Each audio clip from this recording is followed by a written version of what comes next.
Bonjour, bonjour, très chers frères et sœurs, toujours dans la parole de Dieu, toujours dans la vérité. Oui, bonjour et bonsoir encore. La vérité et la grâce de Jésus soient toujours avec nous, la main de la grandeur et de la liberté. Oh, merci à nous tous, très chers frères et sœurs, car nous sommes toujours là pour parler et annoncer la parole de Jésus. Nous allons fermer les yeux pour prier d'abord notre Seigneur et Sauveur. Ensuite, nous allons développer les choses. Oui, éternel, Dieu de grâce, Dieu de gloire, Père, nous te disons merci pour ce moment d'intimité avec ta présence. Seigneur, nous voulons que c'est toi qui puisses agir et non notre volonté, Père. Sois avec nous, agis tout puissamment, fais descendre ta main, Seigneur, ton onction, Seigneur. Tout ce qui sort de ma bouche ne sort point de moi, Seigneur, que ça vient édifier, ça vient de toi. Oh, toi qui es digne de grâce de Père. Père, touche en ce moment tous ceux qui sont dans des problèmes, dans des cas graves, dans les hôpitaux, Seigneur, guéris et touche-leur, dispose leur cœur pour entendre ceci. Parle au nom tout-puissant de Jésus, car ta parole est toujours bonne. Au nom tout-puissant de ton nom, Seigneur, nous sommes tous. Amen. Oui, mes très chers frères et sœurs, ce message que je vais lire, ça appartient, c'est surtout pour les apôtres, Jacques, pasteurs, évangélistes, etc., etc., les prophètes, ceci, cela, ainsi de suite. Tu es appelé fils de Dieu, mais tu n'arrives pas à annoncer la vérité. Ce n'est pas digne de toi, ce n'est pas ce que Dieu attend de toi. Dieu, lui, il attend des bons trucs selon et venant de toi. Oui, mes très chers frères et sœurs, nous allons prendre nos Bibles, nous allons lire le livre de Matthieu, verset 3. De verset 3, nous allons lire descendre à 17. S'il vous plaît, nous allons prendre la parole et lire la parole. Écoutez bien ceci. Et voici une voix fut entendre des cieux. Ces paroles, celui-ci est mon fils bien-aimé, en qui j'ai mis toute mon affection. Waouh! Nous sortons. Nous allons descendre maintenant dans le livre d'Éphésiens. Nous allons prendre Éphésiens 1 à 6. Écoutez bien, nous allons prendre Éphésiens 1 à 6. Prenez vos Bibles si vous êtes là, pour ne pas que je puisse peut-être vous mentir. Éphésiens 1 à 6, il dit: à la louange de la gloire de sa grâce qu'il nous a accordé en son bien-aimé. Écoutez bien, à la louange et la gloire qu'il nous a accordé à son bien-aimé. Écoutez bien encore, mes très chers frères et sœurs. Nous allons descendre. Là, nous allons venir dans le livre de Jean. Jean, verset 3, 34. Et il dit ceci. Il dit: car celui que Dieu a envoyé dit les paroles de Dieu, parce que Dieu ne lui donne pas l'esprit avec mesure. Toi qui dis la parole de Dieu, Dieu ne te donne pas l'esprit et la parole avec mesure. Parce que tu seras d'autres, tu es déjà une autre dimension. Ta dimension là est très incroyable. Là, mes très chers frères et sœurs, nous allons prendre parole encore dans le livre d'Ésaïe. Nous allons prendre Ésaïe 11, verset 2. Nous allons prendre Ésaïe 11, verset 2. Écoutez bien. L'Esprit de l'Éternel se reposera sur lui, l'esprit de sagesse et d'intelligence, l'esprit de conseil et de force, l'esprit de connaissance et de crainte de l'Éternel. Alléluia. Oui, mes très chers frères et sœurs, regardez, ce message, nous revenons au premier verset. Mon frère, Dieu t'a envoyé, c'est pour annoncer la bonne nouvelle. Pas pour t'enrichir seulement. Pas pour prendre l'argent que tu mets dans tes poches, non. Tu es venu pour enseigner. Tu es venu pour éduquer. Tu remplaces le professeur à l'école. Mais toi, ce que tu enseignes maintenant aux gens l'argent. Si tu donnes moins, tu recevras moins. On a écrit ça où? Tu donnes moins, tu recevras moins. Papa, si tu ne sais pas décortiquer ce qui est dans la Bible, ferme l'église, va t'asseoir à la maison ou cherche-toi un boulot. Parce que si Dieu t'a envoyé, il doit te donner des astuces. Et il donne toujours les choses. Il donne toujours un moyen, il donne toujours une aide. Mais si toi, tu commences par te précipiter dans la version de la Bible pour t'enrichir, ce n'est pas digne de toi. Parce que la Bible est la révélation de Dieu lui-même. Celui qui t'a créé, qui t'a mis dans le ventre de ta maman. Mais toi, tu commences par faire de ça ton business. Cherche-toi un boulot, un homme de Dieu, un véritable homme de Dieu. C'est celui qui a un travail, qui ne se préoccupe pas seulement de l'église. Ouais, je vais te dire ça aujourd'hui, que ça puisse te faire mal ou non, c'est pas mon problème. Moi, je ne fais que dire la vérité, je ne fais qu'avancer. Je ne vais pas dire que non, c'est Dieu qui m'a dit de te dire ça, non.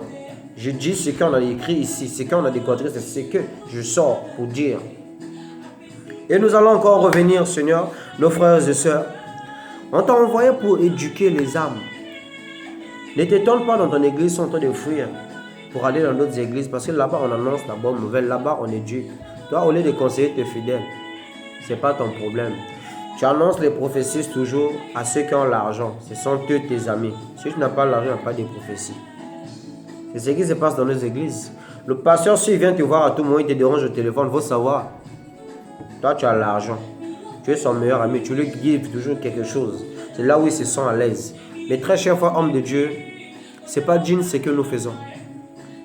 Même à l'époque de Jésus, il n'avait pas de voiture. Mais il y avait les ânes, non, qui étaient là. Il y avait aussi des chevaux qui étaient là.